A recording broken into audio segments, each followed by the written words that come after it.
Hey guys, it's Misty from the Book Rat, and it's Banned Books Week. So, Banned Books Week is something that I've always been very passionate about. Censorship in general is something that I've been very passionate about. I think any reader is going to get a little up in arms when you talk about banning books or censorship. I think part of it is because we love books and language so much, but I think another part of it is that you're not going to tell me what I can and can't read. I've always been a big supporter of Banned Books Week. At my local community college, I started a Banned Books readathon. It was through my writing center that I worked in, and since a lot of the writing tutors were fairly shy and didn't necessarily want to read a controversial book aloud to the strangers walking by, I often ended up reading them until I couldn't read them anymore. I would go hoarse. But there are a few books that I always made sure to read every year.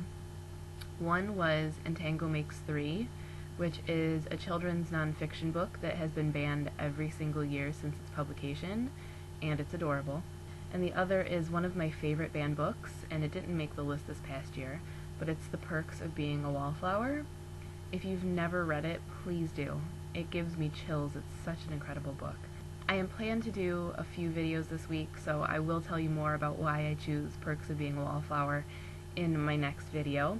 But for today, I thought I would share with you the top 10 most frequently challenged books of last year. So, number 10, Twilight by Stephenie Meyer. Reasons: religious viewpoint and violence. I guess I get violence, but I'm not sure that religious viewpoint, unless they're actually talking about Stephenie Meyer's religion. I don't know what it has to do with the book, because I don't remember religion being a part of the book. Maybe I just blocked that out. Number 9, Revolutionary Voices, edited by Amy Soni. Reasons: homosexuality and sexually explicit. That's a theme you're going to see a lot of. Number 8, Nickel and Dimed by Barbara Ehrenreich. Reasons: drugs, inaccurate, offensive language, political viewpoint, and religious viewpoint.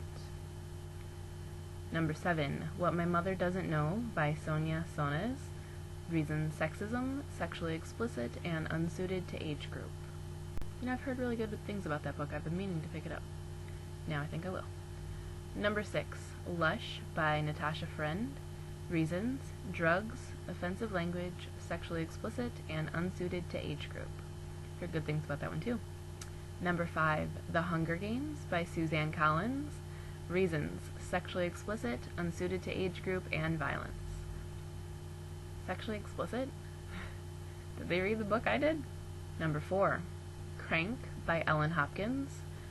Ellen is no stranger to the banned books list. She's always dealt with controversy.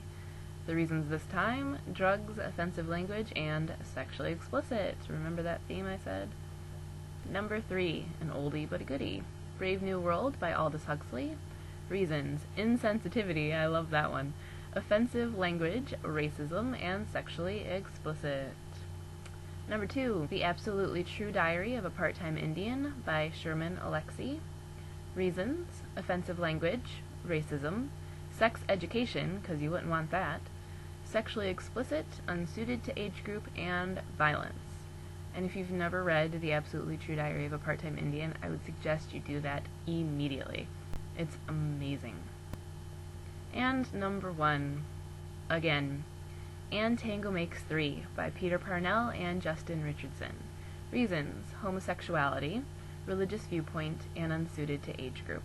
Again, with the religious viewpoint, I don't recall a story about penguins having anything to do with religion, but again, maybe I blocked that out. Those are the top 10 for this year, for the US at least, and most of those challengings come in schools, very frequently from people who haven't actually read the books. You may recall last year a professor at Missouri State University wanted a local school to ban Speak by Laurie Haltz Anderson, Slaughterhouse-Five by Kurt Vonnegut, and 20 Boy Summer by Sarah Ackler. This caused an uproar because Speak is the story of a girl dealing with having been raped, and he called it pornographic, which is really disturbing in what it says about him. Slaughterhouse-Five, it was the traditional reasons for being banned. It's vulgar and it's sacrilegious and fucking hilarious, so can't have that.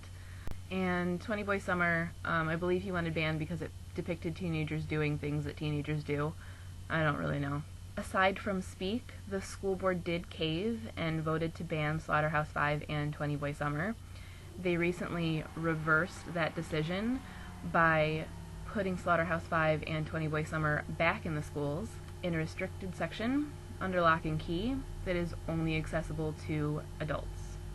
Yeah, that's unbanning. Yeah.